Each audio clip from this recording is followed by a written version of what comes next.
Israel और फिलिस्तीन के बीच जारी जंग अब बेहद भयावह मोड़ तक पहुंच चुकी है। इस युद्ध ने दुनिया के कई बड़े देशों को दो अलग अलग हिस्सों में भी बांट दिया है। कोई इजराइल के साथ है तो किसी ने फिलिस्तीन का हाथ थामा है। नमस्कार, मेरा नाम है रेनू प्रीति और आप खबर उत्तराखंड पर देख रहे हैं खबर देश दुनिया।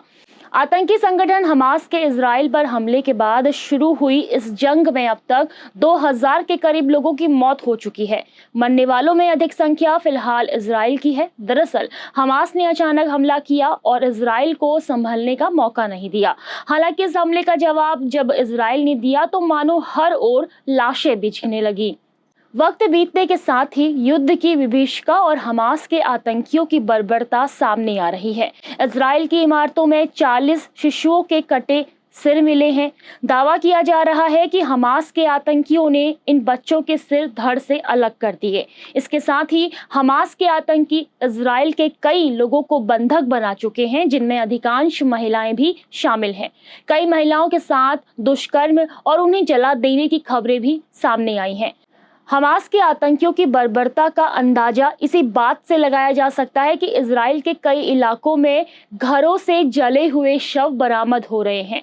इजराइल के पीएम बेंजामिन नेतन्याहू ने अमेरिका के राष्ट्रपति से फोन पर अपनी बातचीत के दौरान कहा कि हमास के आतंकी आईएसआईएस से भी बर्बर हैं।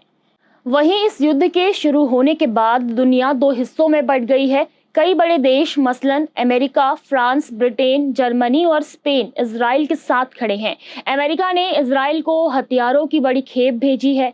भारत भी इजराइल के साथ खड़ा है। भारत के पीएम नरेंद्र मोदी और इजरायली पीएम बेंजामिन नेतन्याहू के बीच फोन पर बात भी हुई है। तो वहीं फिलिस्तीन को समर्थन देने वाले देशों में पाकिस्तान, लेबनान, ईरान, रूस शामिल है। इस जंग को लेकर पाकिस्तान का कहना है कि दो देशों के बीच संघर्ष 7 दशकों के अवैध कब्जे, आक्रामकता की याद दिलाता है। ऐसे में पाकिस्तान ने इजराइल फिलिस्तीन संघर्ष के समाधान के लिए 2 स्टेट सॉल्यूशन को लागू करने का अनुरोध किया है। वहीं रूस ने फिलिस्तीन को अपना समर्थन दिया है। रूसी राष्ट्रपति व्लादिमीर पुतिन ने कहा कि स्वतंत्र संप्रभु फिलिस्तीन का निर्माण एक जरूरत है। इसके साथ ही रूस ने इजराइल और गाजा के संघर्ष को लेकर अमेरिका पर आरोप लगाते हुए कहा कि ये युद्ध अमेरिका की मध्य पूर्व नीति की असफलता को दिखाता है। पुतिन ने आरोप लगाया कि पश्चिमी देशों ने फिलिस्तीनी लोगों के बुनियादी हितों को ध्यान में नहीं रखा और अमेरिका की मिडिल ईस्ट में राजनीति की विफलता का ये युद्ध साफ उदाहरण है।